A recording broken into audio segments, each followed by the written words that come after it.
Hello बच्चों, good morning.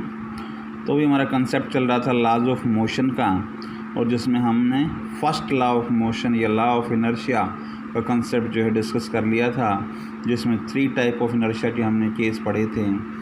एक था law of inertia of rest, एक था इनर्शिया ऑफ मोशन और एक था इनर्शिया ऑफ डायरेक्शन। इसके बाद इनर्शिया को मास के साथ रिलेट किया था हमने। Inertia is directly proportional to mass of the body. इसके बाद बढ़ते हैं हम अगले कंसेप्ट की तरफ, और अगला कंसेप्ट हमारा यहाँ पर रहेगा second law of motion. Second law of motion. तो फर्स्ट लॉ ऑफ मोशन ने किसके बारे में बताया भाई? कोई ऑब्जेक्ट रेस्ट में है, उसको मोशन में कन्वर्ट करने के लिए जिस चीज़ की ज़रूरत पड़ती है, वो किस चीज़ की ज़रूरत पड़ती है? एक एक्सटर्नल फोर्स की। तो फर्स्ट लॉ तो बताता है भाई कोज ऑफ मोशन, कि ऑब्जेक्ट रेस्ट से मोशन में आया तो वो किसके कारण आया? किसके कारण आया? एक एक्सटर्नल फोर्स के कारण। और जो सेकंड लॉ है वो उस एक्सटर्नल फोर्स की मैग्नीट्यूड फाइंड आउट करता है भाई। उस एक्सटर्नल फोर्स कि कितनी मैग्नीट्यूड वहाँ पर अप्लाई हो रही है, वो फाइंड आउट करने में कौन सा लॉ हमारा हेल्पफुल रहता है? Second law of motion. तो सेकंड लॉ ऑफ मोशन का कंसेप्ट डिस्कस करने से पहले इससे रिलेटेड एक और फिजिकल क्वांटिटी पर हम डिस्कशन करते हैं, और and that physical quantity is called what? Momentum.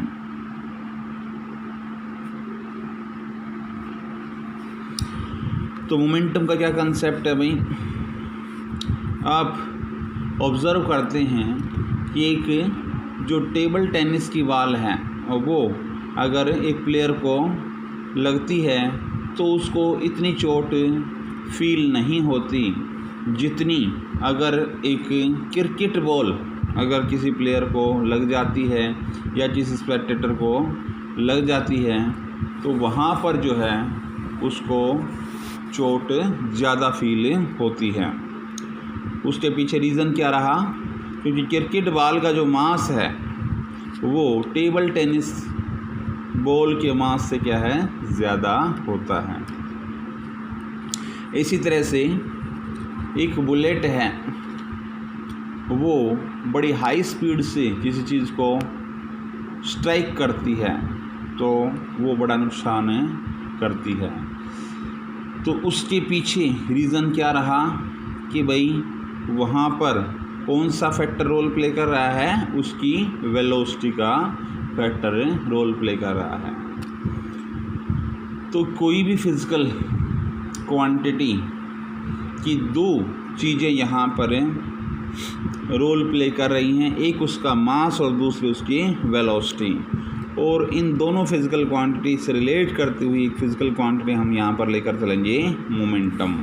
तो मोमेंटम जो है उसको हम पी से रिप्रेजेंट करते हैं, और ये बेसिकली 2 चीज़ों की प्रोडक्ट का केस हम लेकर चलते हैं। ऑब्जेक्ट का क्या मास लाई कर रहा है और ऑब्जेक्ट किस वेलोसिटी से मूव कर रहा है, उन दोनों की जो प्रोडक्ट हमारे पास उसकी ऑब्जेक्ट की जिस फिज़िकल क्वांटिटी को प्रोवाइड करेगी, वो कौन सी फिज़िकल क्वांटिटी होगी भाई? मोमेंटम। और मोमेंटम जो है वो एक कैसी क्वांटिटी है? Vector quantity. आपको बताया गया था फर्स्ट चैप्टर में स्केलर और वेक्टर क्वांटिटी के बारे में। स्केलर क्वांटिटी में सिर्फ मैग्नीट्यूड का केस हम लेकर चलते हैं, जबकि वेक्टर क्वांटिटी में मैग्नीट्यूड के साथ साथ डायरेक्शन का भी रोल प्ले होता है। तो इसमें मोमेंटम की जो डायरेक्शन रहेगी वो क्या रहेगी भाई? जो डायरेक्शन वेलोसिटी की है वही मोमेंटम की डायरेक्शन यहाँ पर रहेगी। अब मास की यूनिट आप जानते हैं, वेलोसिटी की यूनिट आप जानते हैं, तो मोमेंटम की यूनिट यहाँ से आप इजीली निकाल सकते हैं। मास की यूनिट क्या लेकर चलते हैं भाई? किलोग्राम। और वेलोसिटी की यूनिट क्या लेकर चलते हैं? मीटर पर सेकेंड।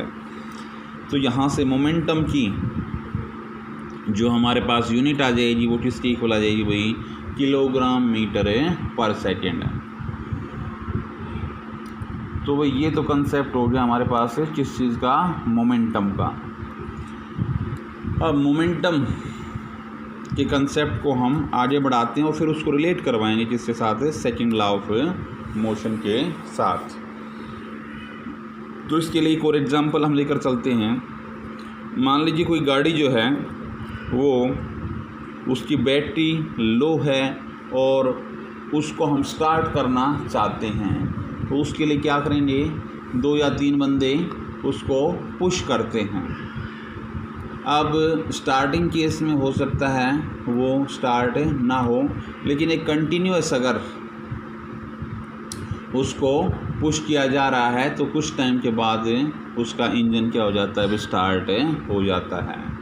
तो ये जो यहाँ पर एग्जाम्पल हमने स्टडी किया, इसमें जिस चीज़ का रिलेशनशिप हमने यहाँ पर देखा कि भाई वहाँ पर मोमेंटम तो मास इनटू वेलोसिटी का केस तो पहले भी लग रहा था जब स्टार्टिंग केस में वो उसको पुश किया गया था, लेकिन एक कंटिन्यूअस इंटरवल ऑफ टाइम तक पर जब हम उस मोमेंटम को एडजस्ट करवाते रहे तब उसमें जो चेंज आया उसके कारण क्या हुआ, एक फोर्स एग्जर्ट हुआ, और फोर्स एग्जर्ट हुआ तो उसके कारण फिर क्या हुई भाई, वो जो कार थी वो किस में आ गई, मोशन में आ गई। तो उस एक्सटर्नल फोर्स को एडजस्ट करवाने के लिए हमें किस में चेंज लाना पड़ा, मोमेंटम में चेंज लाना पड़ा, और विद रिस्पेक्ट टू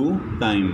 मोमेंटम में चेंज लिया जा रहा और टाइम के विद रिस्पेक्ट टू, या यूँ कह सकते हैं कि rate of change of momentum, उसका और किसका, अप्लाइड फोर्स का यहाँ से रिलेशनशिप हमारे पास आ जाता है। और वो क्या रिलेशनशिप आया, डायरेक्टली प्रोपोर्शनल का। तो मान लीजिए कोई बॉडी जो है वो इनिशियली, अब इसी कंसेप्ट को एक और एग्जांपल से लेकर चलते हैं। मान लीजिए कोई बॉडी इनिशियल वेलोसिटी और फाइनल वेलोसिटी का कंसेप्ट आप पिछले चैप्टर में पढ़ के आए हैं। u से हम इनिशियल वेलोसिटी को रिप्रेजेंट करते हैं और v से फाइनल वेलोसिटी को रिप्रेजेंट करते हैं। तो अगर हम चेंज इन मोमेंटम की बात करते हैं तो final momentum minus initial momentum. तो ये देखिए, मान लीजिए ऑब्जेक्ट इनिशियल वेलोसिटी u से मूव कर रहा है तो उसके बेस पर इनिशियल मोमेंटम क्या हो जाएगा भाई, इनिशियल मोमेंटम इसके इक्वल हो जाएगा, ये मोमेंटम का अभी अभी कंसेप्ट समझाया था, मास इनटू वेलोसिटी, तो m इंटू यू हो जाएगा भाई। इसी तरह से फाइनल मोमेंटम की अगर बात करते हैं तो ये किसके इक्वल हो जाएगा, m इंटू वी। अब यहाँ से देखिए, अगर चेंज इन मोमेंटम हम निकालना चाहते हैं, चेंज इन मोमेंटम ये किसके इक्वल है, M V minus M U, और इसका रेट निकालना है, rate of change of momentum.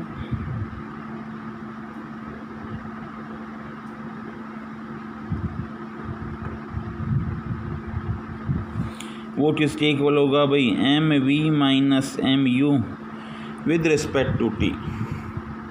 तो यहाँ से देखिए भाई, m into V minus U upon T लिखा जा सकता है। अब अभी जो कार का एग्जाम्पल हमने पढ़ा था जिसमें उसको स्टार्ट करवाया गया था, तो वहाँ पर जब टाइम के साथ मोमेंटम की वैल्यू में चेंज हो रहा था तो वहाँ पर फोर्स की वैल्यू क्या हुई, उस हिसाब से इंक्रीज हुई। तो उसके बेस पर F जो है वो डायरेक्टली प्रोपोर्शनल में आ गया किसके, rate of change of momentum के।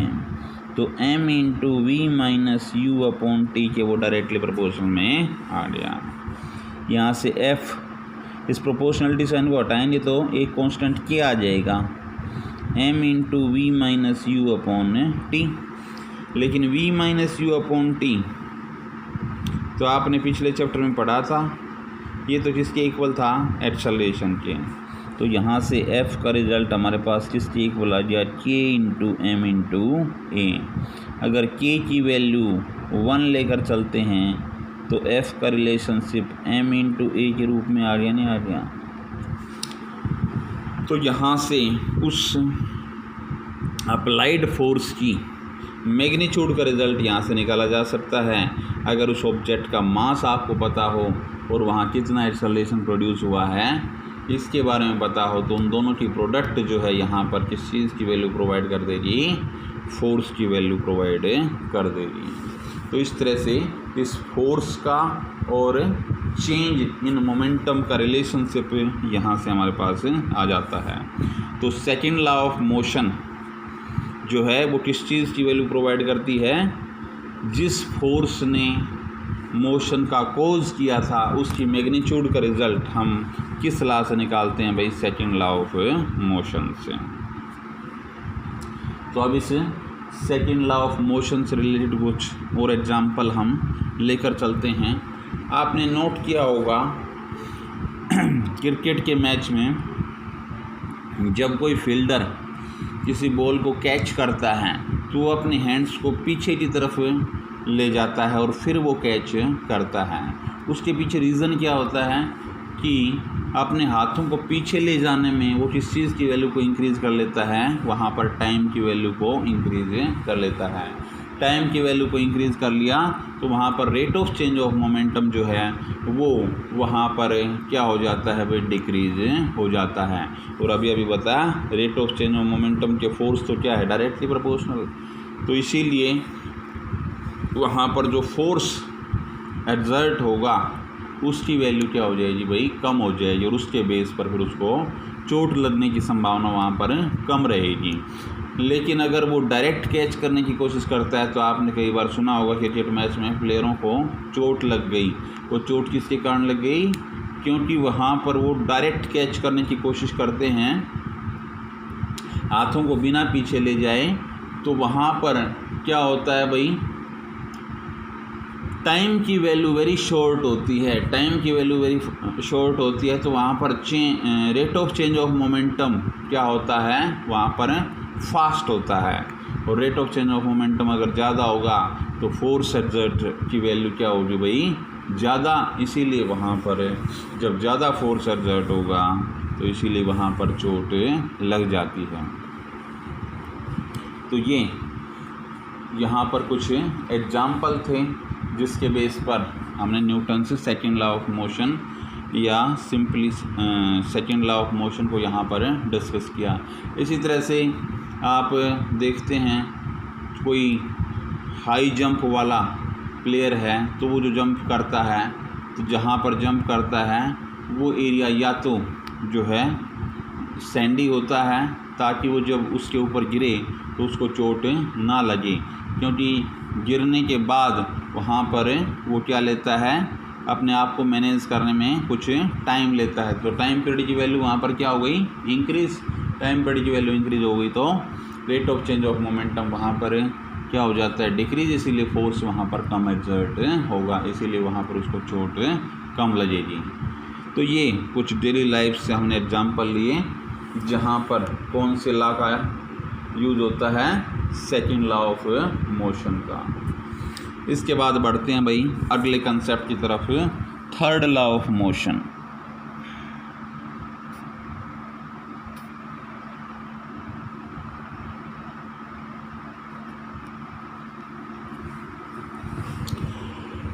तो भाई फर्स्ट लॉ ऑफ मोशन ने तो किसके बारे में बताया कि मोशन का कोज कौन सा फैक्टर होता है, फोर्स के बारे में बताया फर्स्ट लॉ ने। सेकंड लॉ ने उस फोर्स की मैग्नीट्यूड निकालने का तरीका बताया कि कौन से फार्मूले का यूज़ करके उस फोर्स की मैग्नीट्यूड का रिज़ल्ट वहाँ पर निकाला जा सकता है।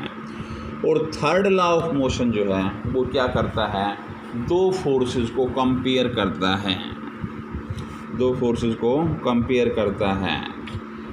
अब कोई टेबल के ऊपर बुक रखी है तो वो बुक क्या करती है भाई, टेबल के ऊपर फोर्स एक्सर्ट करती है, किस डायरेक्शन में, डाउनवर्ड डायरेक्शन में। इसी तरह से टेबल उस बुक के ऊपर अपवर्ड डायरेक्शन में फोर्स एक्सर्ट करती है।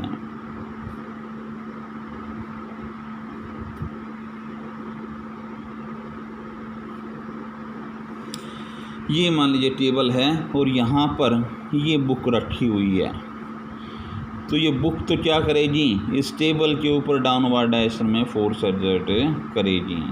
इसी तरह से ये टेबल इस बुक के ऊपर किस डायरेक्शन में फोर्स एक्सर्ट करेगी, अपवर्ड डायरेक्शन में फोर्स एक्सर्ट करेगी। और दोनों फोर्सेस की यहाँ पर मैग्नीट्यूड क्या होगी, इक्वल, और दोनों फोर्सेस की डायरेक्शन यहाँ पर क्या होगी, अपोजिट।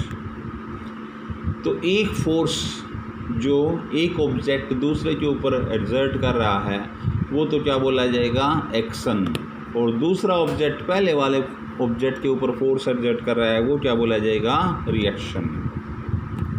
तो थर्ड लॉ ऑफ मोशन क्या कहता है, to every action there is equal and opposite reaction.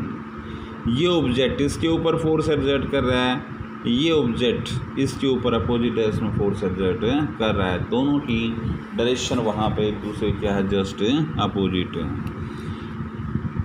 अब मान लीजिए हम वॉक करते हैं तो हम ग्राउंड सरफेस पर क्या करते हैं, फोर्स एक्सर्ट करते हैं, बदले में ग्राउंड हमारे फुट के ऊपर अपोजिट डायरेक्शन में फोर्स एक्सर्ट करता है, जिसके कारण हम वो करते हैं।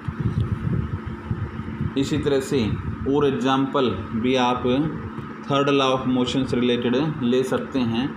जैसे किसी गन में से बुलेट को फायर किया जाता है तो बुलेट तो किस डायरेक्शन में मूव करती है, फॉरवर्ड डायरेक्शन में, वो तो क्या हो गया भाई, एक्शन। और बुलेट तो फॉरवर्ड डायरेक्शन में मूव कर गई और उसके इफेक्ट के कारण रिएक्शन फिर किस साइड में, गन पीछे की तरफ मूव करती है। तो ये जो रिकॉइल ऑफ द गन हुआ वो किसके कारण हुआ, थर्ड लॉ ऑफ मोशन के कारण। तो जो बुलेट तो आप फॉरवर्ड डायरेक्शन में मूव कर गई और गन जो है वो बैकवर्ड डायरेक्शन में मूव करती है। एक्शन रिएक्शन का कंसेप्ट वहाँ पर अप्लाई हो रहा है और थर्ड लॉ ऑफ मोशन का कंसेप्ट उसमें यूज हो रहा है। इसी तरह से कोई पर्सन बोट से जंप करता है फॉरवर्ड डायरेक्शन में, तो ये ऑब्ज़र्व किया गया कि बोट जो है वो बैकवर्ड डायरेक्शन में मूव कर जाती है। उसमें भी कौन सा लॉ वहाँ पर यूज हो रहा है भाई, थर्ड लॉ ऑफ मोशन। तो ये कुछ डेली लाइफ से हमने related third law of motion से रिलेटेड कुछ एग्जांपल यहाँ पर डिस्कस किए। इसके बाद भाई अगला हमारा टॉपिक यहाँ पर रहेगा कौन सा,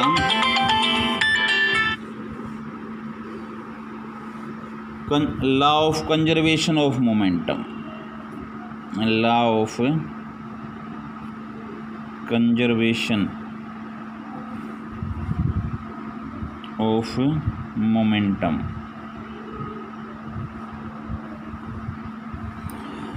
कंजर्वेशन वर्ड बेसिकली किस चीज़ के लिए आता है, कोई भी फिजिकल क्वांटिटी जिसके साथ कंजर्वेशन वर्ड लग जाए वो उस फिजिकल क्वांटिटी की वैल्यू क्या रखता है, कांस्टेंट रखता है।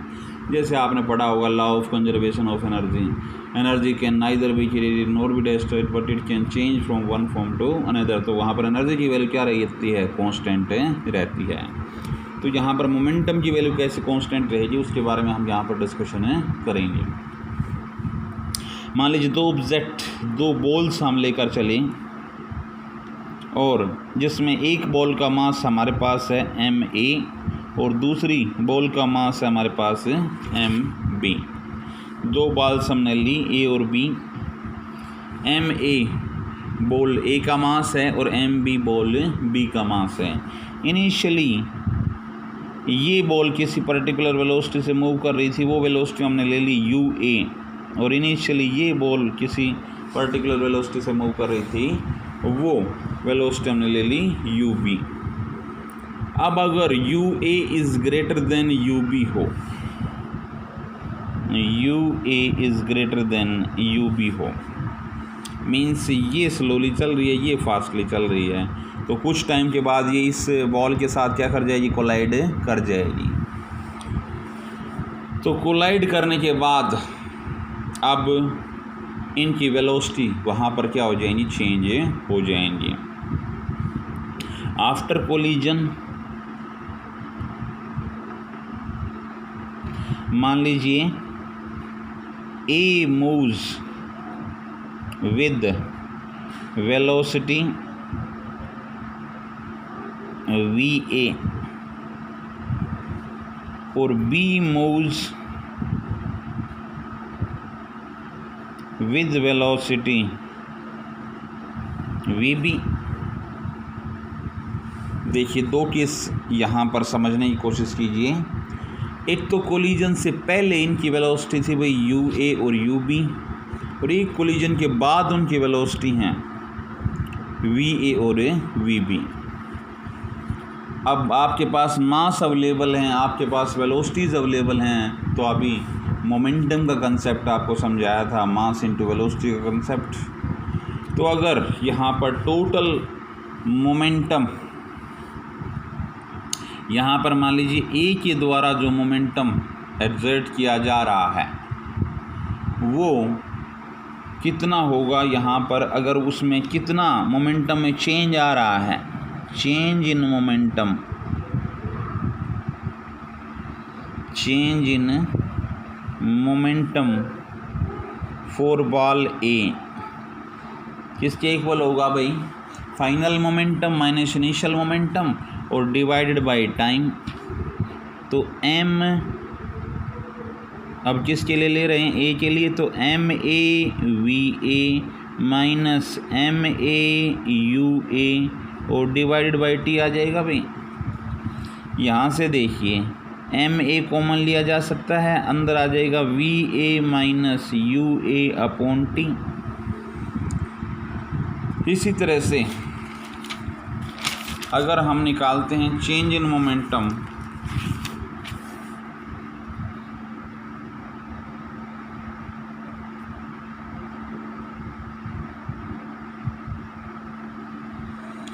फॉर बॉल बी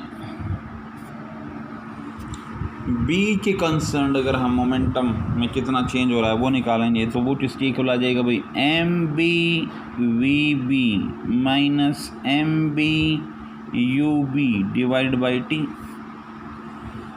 ये किसके इक्वल आ जाएगा, MB कॉमन लिया जा सकता है, VB minus UB upon T। ये तो हो गई भाई चेंज इन मोमेंटम की बात। अब न्यूटन इससे सेकेंड लॉ ऑफ मोशन से आपने क्या पढ़ा था कि जो चेंज इन मोमेंटम है वो तो किसके, फोर्स के डायरेक्टली प्रोपोर्शनल होता है, और वहाँ से अगर प्रोपोर्शनल कांस्टेंट k की वैल्यू वहाँ पर 1 हो तो फोर्स और change in rate of change of momentum आपस में इक्वल हो जाएंगे, नहीं आ जाएंगे। तो ये उसके बेस पर फिर हमारे पास ये क्या था, change in momentum for ball A, change in momentum with respect to time, क्योंकि डिवाइड बाई T कर रहे हैं हम, विद रिस्पेक्ट टू टाइम। इसी तरह से change in momentum with respect to time for ball B, ये आ गया। अब change in momentum with respect to time या rate of change of momentum तो फोर्स के इक्वल था। तो मान लीजिए यहाँ से ये वैल्यू जो हमने ली है ये रिप्रेजेंट करवा रहे हूँ हम force exerted by A on B FAB, और ये हम फोर्स ले रहे हों force exerted by B on A। अब थर्ड लॉ ऑफ मोशन आप पढ़ के आए हैं, एक्शन रिएक्शन वाला केस, और उसमें पढ़ा था आपने एक्शन और रिएक्शन एक दूसरे जस्ट इक्वल एंड अपोजिट वहाँ पर होते हैं। तो हम लिख सकते हैं भाई FAB को माइनस FBA के इक्वल। भाई दोनों फोर्सेस एक दूसरे के इक्वल एंड अपोजिट वहाँ पर लाई कर रहे हैं, तो उसके बेस पर ये आपस में क्या होंगे, नेगेटिव टाइम्स होगा एक फोर्स दूसरे फोर्स का। अब दोनों की मैग्नीट्यूड आपके पास अवेलेबल है। FAB हमारे पास क्या आया था, MAVA minus UA, MAVA minus UA upon T, it will be equal to minus times FBA, ये रहा, ये है MBVB minus UB upon T। अब देखिए दोनों साइड में T से T कैंसिल आउट, और क्या रिज़ल्ट बचा भाई, MAVA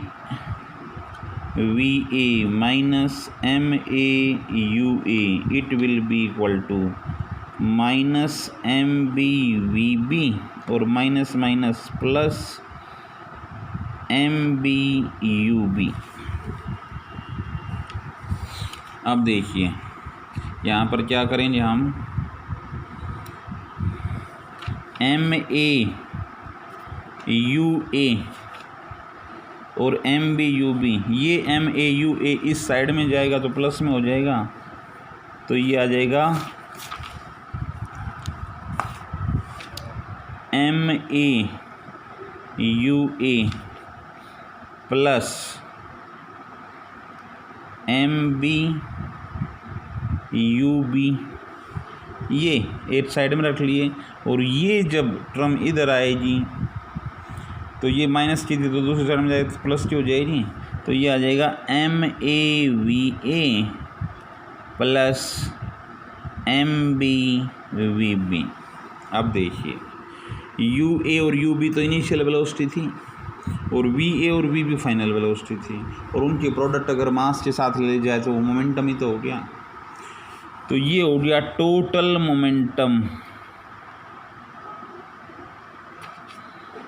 before collision.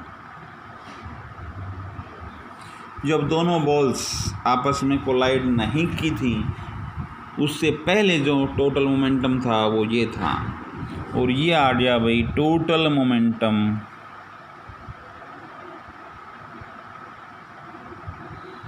After collision.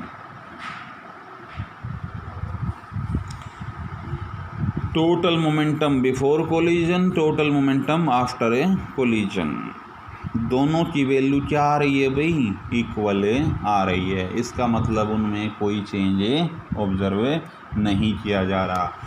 तो law of conservation of momentum यही तो कहता है कि अगर कोई एक्सटर्नल फोर्स हम अप्लाई नहीं कर रहे हों तो मोमेंटम की वैल्यू वहाँ पर क्या रहती है, कंजर्व रहती है। Total momentum before collision must be equal to total momentum after a collision.